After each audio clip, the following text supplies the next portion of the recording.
안녕하세요. 말하지 않아도 괜찮은 시간 여백입니다. 어느 날 문득 손끝에 남아있는 것들을 세어본 적이 있습니다. 한때는 중요했던 것들이 언제부턴가 사라져 있었습니다. 야심도, 조급함도, 누군가를 설득해야 한다는 강박도 어느새 희미해졌습니다. 그런데 이상한 일입니다. 무언가 사라졌다고 느끼면서도 동시에 무언가는 여전히 무겁게 남아있다는 느낌을 지울 수 없습니다. 그것이 무엇인지 정확히 말하기는 어렵습니다. 다만 어떤 날은 그것이 짐처럼 느껴지고 어떤 날은 그것만이 유일한 증거처럼 느껴집니다. 젊었을 때는 많은 것을 원했습니다. 그러나 지금은 많은 것을 원하지 않습니다. 그런데도 왜 마음은 여전히 무거울까요? 왜 덜어냈다고 생각했던 것들이 다른 형태로 다시 돌아올까요? 이 영상은 그 질문을 함께 들여다보려 합니다. 무엇이 남는지, 무엇이 남아야 하는지가 아니라 남아있다는 것 자체가 우리에게 무엇을 말하는지를요. 1장. 사라진다고 생각했던 것들이 여전히 여기 있다. 나이가 들면 많은 것이 정리될 줄 알았습니다. 감정도, 욕망도, 집착도 차츰 옅어질 거라 생각했습니다. 실제로 어떤 것들은 사라졌습니다. 젊은 시절의 격한 분노, 타인의 시선에 대한 예민함, 무언가를 증명해야 한다는 강박 같은 것들은 이제 거의 느껴지지 않습니다. 하지만 놀라운 것은 그 자리에 다른 무언가가 들어섰다는 사실입니다. 더 고요하지만 더 깊은 불안, 더 조용하지만 더 집요한 후회, 더 부드럽지만 더 끈질긴 그리움 같은 것들이 말입니다. 어느 날 오래된 서랍을 정리하다가 몇십 년 전 편지를 발견했습니다. 그때 그 사람에게 하지 못했던 말들이 떠올랐습니다. 지금은 그 사람이 어디에 있는지도 모릅니다. 연락할 방법도, 연락할 이유도 없습니다. 그런데 그 편지를 보는 순간 마치 어제 일처럼 가슴 한쪽이 무거워졌습니다. 이것은 단순한 향수가 아니었습니다. 그것은 끝나지 않은 감정이었습니다. 시간이 흘렀다고 해서, 나이가 들었다고 해서 모든 감정이 자동으로 정리되는 것은 아니라는 걸 그때 알았습니다. 쇼펜하우어는 이렇게 말했습니다. 우리는 삶을 살아가면서 많은 것을 잃지만 그 상실이 우리를 자유롭게 만들지는 않는다. 오히려 우리는 잃어버린 것들에 의해 더 깊이 사로잡힌다. 이 문장을 처음 읽었을 때는 너무 비관적이라고 생각했습니다. 하지만 지금은 다릅니다. 그는 비관한 것이 아니라 관찰한 것입니다. 인간이 무언가를 놓아버렸을 때 그 빈자리가 오히려 더 선명하게 느껴진다는 사실을 말입니다. 우리는 종종 착각합니다. 시간이 흐르면 자연스럽게 치유될 거라고, 나이가 들면 초연해질 거라고 믿습니다. 그러나 실제로는 그렇지 않습니다. 어떤 감정은 사라지는 것이 아니라 변형됩니다. 격렬함이 사라진 자리에 둔탁함이 들어섭니다. 날카로움이 사라진 자리에 무게가 자리 잡습니다. 그리고 그 무게는 때로 날카로움보다 더 오래 우리를 짓누릅니다. 노년이 되면 과거가 더 자주 찾아옵니다. 그것은 추억이 아니라 질문의 형태로 옵니다. 그때 그렇게 하지 않았다면 어땠을까? 그 말을 했다면 달라졌을까? 그 선택을 하지 않았다면 지금은 어디에 있을까? 이런 질문들은 답을 원하지 않습니다. 다만 우리 곁에 머물고 싶어 합니다. 그리고 우리는 그 질문들과 함께 살아갑니다. 때로는 그것들이 무겁지만 때로는 그것들만이 우리가 살아온 시간을 증명하는 유일한 증거처럼 느껴집니다. 사라진다고 생각했던 것들이 여전히 여기 있다는 것. 이것은 슬픈 일일 수도 있지만 동시에 우리가 아직 살아있다는 증거이기도 합니다. 감정이 남아있다는 것은 우리가 무감각해지지 않았다는 뜻이니까요. 2장. 남아있는 것이 집이 아니라 거리감일 때. 젊었을 때는 어딘가에 속해 있다는 감각이 분명했습니다. 직장, 가족, 친구 모임, 취미 동호회, 무언가의 일부라는 느낌이 있었습니다. 그런데 나이가 들면서 그 감각이 조금씩 흐려집니다. 직장에서 퇴직하고, 아이들은 독립하고, 친구들은 각자의 사정으로 뿔뿔이 흩어집니다. 그렇게 속해 있던 곳들이 하나둘 사라지면 무엇이 남을까요? 이상한 일입니다. 물리적으로는 여전히 같은 집에 살고 있습니다. 같은 동네를 걷고 같은 슈퍼마켓에 갑니다. 그런데 어느 순간부터 이 모든 것이 낯설게 느껴집니다. 내가 이곳에 속해 있다는 느낌보다 이곳을 지나가고 있다는 느낌이 더 강해집니다. 마치 오랜 시간 머물렀던 호텔 로비 같은 느낌입니다. 익숙하지만 내 것은 아닌, 편안하지만 집은 아닌 그런 공간 말입니다. 쇼펜하우어는 삶을 여행에 비유하며 이렇게 썼습니다. 인간은 나그네처럼 이 세계를 지나간다. 어떤 이들은 이것을 깨닫지 못하고 집을 짓느라 평생을 보낸다. 그러나 노년에 이르면 누구나 알게 된다. 우리는 애초에 정착할 수 없는 존재였다는 것을. 이 말이 처음에는 허무하게 들렸습니다. 하지만 지금은 다르게 읽힙니다. 그는 우리에게 체념하라고 말한 것이 아니라 우리가 느끼는 이 거리감이 비정상적인 것이 아니라고 말해주고 있는 것입니다. 많은 사람들이 노년에 고독을 느낍니다. 그런데 그 고독의 정체를 자세히 들여다보면 단순히 혼자 있다는 사실 때문이 아닙니다. 오히려 어디에도 완전히 속하지 못한다는 감각 때문입니다. 자식들과 함께 있어도, 오랜 친구와 대화를 나눠도 어딘가 미묘한 간극이 느껴집니다. 그들은 그들의 삶을 살고 있고 나는 나의 시간 속에 있습니다. 우리는 같은 공간에 있지만 다른 속도로 흐르고 있습니다. 이 거리감은 때로 견디기 어렵습니다. 그래서 어떤 이들은 그것을 메우려 애씁니다. 더 자주 연락하고, 더 많이 챙기고, 더 적극적으로 관계를 유지하려 합니다. 하지만 묘하게도 그럴수록 거리감은 더 선명해집니다. 왜냐하면 그 노력 자체가 우리는 이미 멀어졌다는 사실을 확인시켜 주기 때문입니다. 어떤 이들은 반대로 그 거리감을 받아들입니다. 더 이상 누군가에게 속하려 하지 않고 혼자 있는 시간을 늘립니다. 그런데 이것도 완전한 해답은 아닙니다. 혼자 있는 것이 편할 때도 있지만 그 편안함 뒤에는 여전히 나는 어디에도 없다는 공허함이 따라옵니다. 결국 남아있는 것은 집이 아니라 거리감입니다.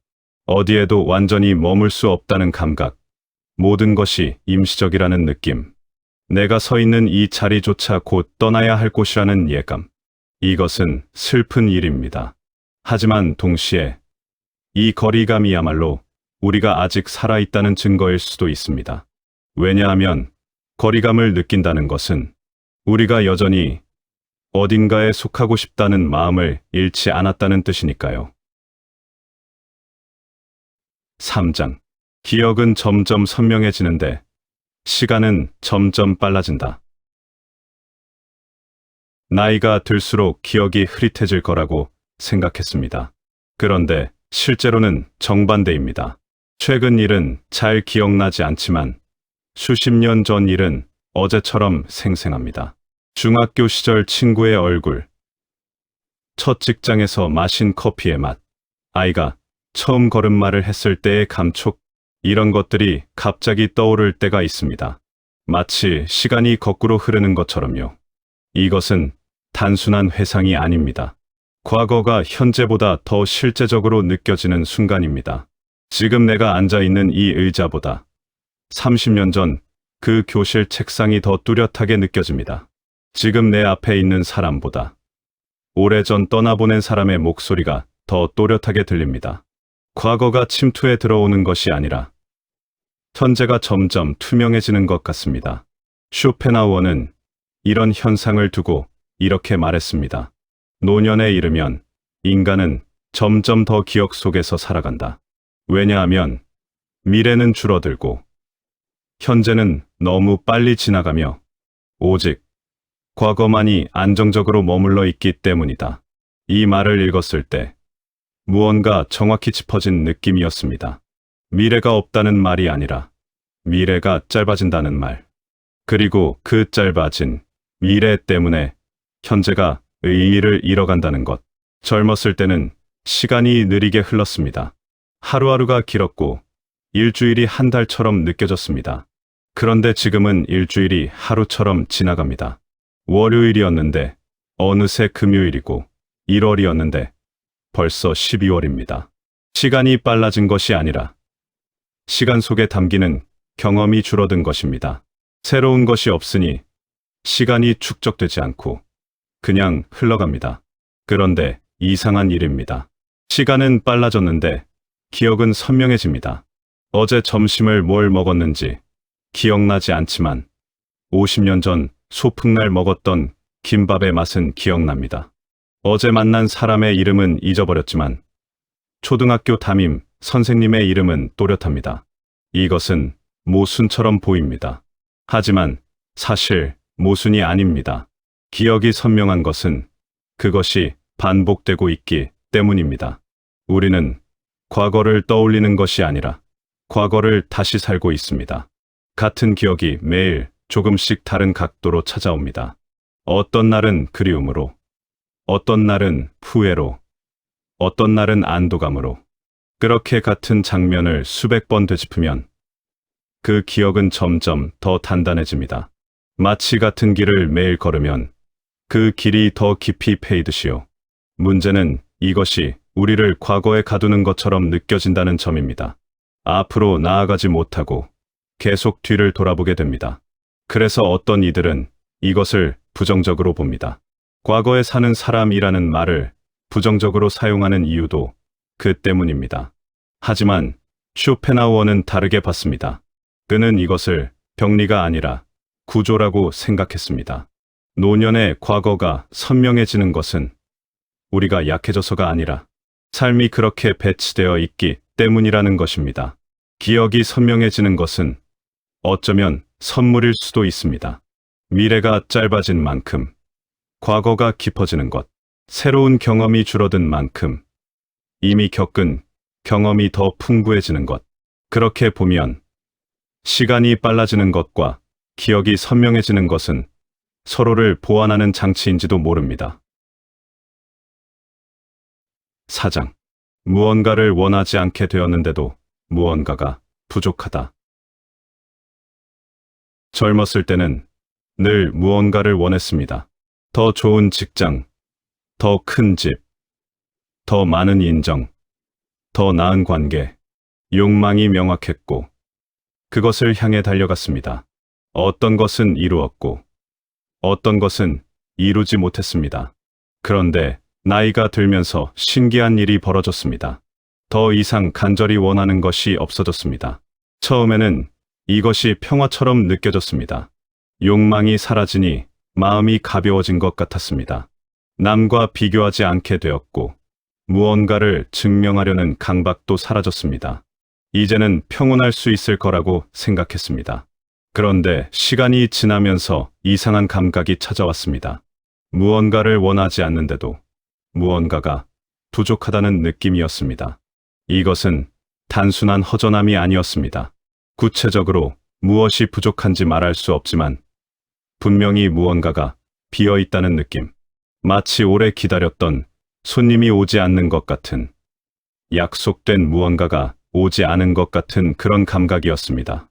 욕망이 사라진 자리에 평화가 온 것이 아니라 공허가 자리 잡았습니다. 쇼펜하우어는 인간의 욕망에 대해 이렇게 말했습니다. 우리는 원하는 것을 얻으면 곧 권태를 느낀다. 그리고 원하지 않게 되면 공허를 느낀다. 인간은 결핍과 권태 사이를 끊임없이 왕복하는 존재다. 이 문장은 가혹하게 들립니다. 하지만 정직하기도 합니다. 우리는 욕망이 사라지면 자유로워질 거라고 기대하지만 실제로는 그렇지 않습니다. 욕망이 사라진 자리에는 또 다른 형태의 불안이 찾아옵니다. 무언가를 원하지 않게 되었다는 것은 어쩌면 삶의 추진력을 잃었다는 뜻일 수도 있습니다. 욕망은 괴로웠지만 동시에 우리를 움직이게 만들었습니다. 아침에 일어날 이유를, 오늘을 견딜 이유를 주었습니다. 그런데 그것이 사라지면 남는 것은 무엇일까요? 하루가 그냥 지나갑니다. 특별히 괴롭지도, 특별히 기쁘지도 않은 채로요. 어떤 사람들은 이 공허를 메우려고 새로운 취미를 시작하거나 봉사 활동을 하거나 손주를 돌봅니다. 그것도 나쁘지 않습니다. 하지만 그것이 진짜 욕망에서 나온 것인지 아니면 공허를 견디지 못해서 만든 임시방편인지는 스스로도 알 수 있습니다. 진짜 욕망은 우리를 끌어당기지만 임시방편은 우리가 밀어붙여야 합니다. 그렇다면 우리는 어떻게 해야 할까요? 다시 무언가를 원해야 할까요? 아니면 이 공허를 그대로 받아들여야 할까요? 쇼펜하우어는 어떤 선택도 완벽하지 않다고 말합니다. 다만 그는 이렇게 덧붙입니다. 인간은 자신의 욕망을 선택할 수 없다. 하지만 자신의 공허를 어떻게 견딜지는 선택할 수 있다. 공허를 견딘다는 것은 체념과는 다릅니다. 그것은 공허를 인정하되 그것에 삼켜지지 않는 것입니다. 무언가를 원하지 않게 되었다는 사실을 슬퍼하되 그 슬픔이 전부는 아니라는 것을 아는 것입니다. 어쩌면 노년에 남아있는 것은 욕망도 아니고 평화도 아니라 그 둘 사이에서 흔들리는 우리 자신인지도 모릅니다. 5장. 결국 남는 것은 견뎌낸 시간의 무게. 많은 것이 사라졌습니다. 젊음도, 건강도, 기회도 사라졌습니다. 함께 웃던 사람들도 하나둘 떠났습니다. 그렇게 하나씩 잃어가다 보면 결국 내게 남는 것은 무엇일까 하는 질문이 찾아옵니다. 무엇이 마지막까지 남을까요? 무엇이 끝까지 나와 함께 있을까요? 답은 의외로 단순했습니다. 남는 것은 무언가 특별한 성취도, 화려한 기억도 아니었습니다. 남는 것은 견뎌낸 시간의 무게였습니다. 좋았던 날도, 힘들었던 날도, 아무 일도 없었던 평범한 날들도 모두 쌓여서 지금의 무게를 만들었습니다. 그 무게는 때로 짐처럼 느껴지지만 동시에 내가 여기까지 왔다는 유일한 증거이기도 합니다. 쇼펜하우어는 말년에 이런 문장을 썼습니다. 삶이 끝날 무렵 우리는 비로소 깨닫는다. 중요했던 것은 우리가 무엇을 얻었느냐가 아니라 우리가 무엇을 견뎌냈느냐였다는 것을. 이 문장은 처음에는 너무 슬프게 들렸습니다. 마치 삶 전체가 고통의 연속이었다고 말하는 것 같았으니까요. 하지만 지금은 다르게 읽힙니다. 그는 삶을 비하한 것이 아니라 견디는 것의 가치를 말한 것입니다. 우리는 보통 이룬 것으로 삶을 평가합니다. 어떤 직위에 올랐는지, 얼마나 많은 재산을 모았는지, 얼마나 유명해졌는지. 하지만 노년에 와서 보면 그런 것들은 생각보다 가볍습니다. 오히려 무겁게 남는 것은 다른 것들입니다. 아이가 아팠을 때 밤새 간호했던 시간, 부모님을 간병했던 몇 년, 직장에서 견뎌냈던 무수한 평범한 날들. 그때는 그저 견디는 것뿐이었는데 지금 돌아보면 그것들이야말로 삶의 중심이었습니다. 견뎌낸 시간은 기록되지 않습니다. 누가 알아주지도 않습니다.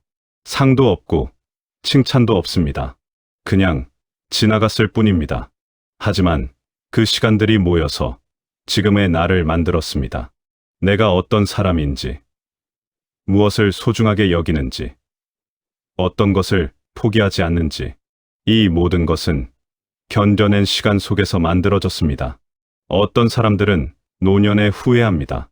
그때 더 열심히 살 걸. 그때 다른 선택을 했더라면. 하지만 후회도 결국은 견뎌낸 시간의 일부입니다. 후회한다는 것은 그 선택이 중요했다는 뜻이고 그 시간이 의미가 있었다는 뜻입니다. 만약 그 시간이 정말 아무것도 아니었다면 후회조차 하지 않았을 겁니다. 견뎌낸 시간의 무게는 자랑할 수 있는 것이 아닙니다. 그것은 그냥 존재합니다. 내 안에 쌓여 있고 내 걸음걸이를 만들고 내 목소리를 만들고 내가 세상을 바라보는 방식을 만듭니다. 누군가는 이것을 연륜이라고 부르고 누군가는 상처라고 부릅니다. 어쩌면 둘 다 맞는 말일지도 모릅니다. 노년에 남아있는 것은 무엇일까요? 화려한 성공도, 완벽한 관계도, 후회 없는 선택도 아닙니다. 남는 것은 그저 견뎌낸 시간의 무게입니다. 그 무게는 때로 버겁지만 동시에 우리를 지탱해주는 유일한 것이기도 합니다. 우리는 그 무게를 안고 오늘도 하루를 시작합니다. 특별한 일이 일어나지 않아도, 누가 알아주지 않아도 그저 견뎌냅니다. 그리고 그것만으로 충분합니다. 쇼펜하우어는 평생 고독 속에서 글을 썼습니다. 그의 책은 생전에 거의 주목받지 못했고 그는 대부분의 시간을 혼자 보냈습니다. 하지만 그는 끝까지 썼습니다. 견뎌냈습니다. 그리고 그가 견뎌낸 그 시간들이 지금 우리에게 닿아 있습니다. 그의 무게가 우리의 무게와 만나는 순간 우리는 비로소 깨닫습니다. 견뎌낸 시간은 결코 헛되지 않았다는 것을요. 당신이 견뎌낸 시간도 마찬가지입니다. 아무도 몰라주고 기록되지 않고 칭찬받지 못했어도 그 시간은 당신 안에 남아 있습니다. 그것은 당신이 살아온 증거이고 당신이 포기하지 않았다는 증거입니다. 그리고 그 무게야말로 마지막까지 남아 있을 것입니다. 저녁이 오면 하루를 정리합니다. 오늘도 별일 없이 지나갔습니다. 특별한 성취도, 극적인 변화도 없었습니다. 그저 하루가 지나갔을 뿐입니다. 하지만 그 하루도 견뎌낸 시간입니다. 그리고 그 시간이 쌓이면 언젠가 되돌아볼 때 우리는 알게 될 것입니다. 우리가 견뎌낸 이 모든 평범한 날들이 사실은 우리 삶의 전부였다는 것을요. 노년에 남아있는 것은 결국 이것입니다. 사라진 것들의 그림자가 아니라 견뎌낸 시간의 무게, 그 무게를 안고 오늘도, 내일도 우리는 계속 걸어갑니다. 어디로 가는지 정확히 알 수 없어도 멈추지 않고 걸어갑니다. 그리고 그것으로 충분합니다.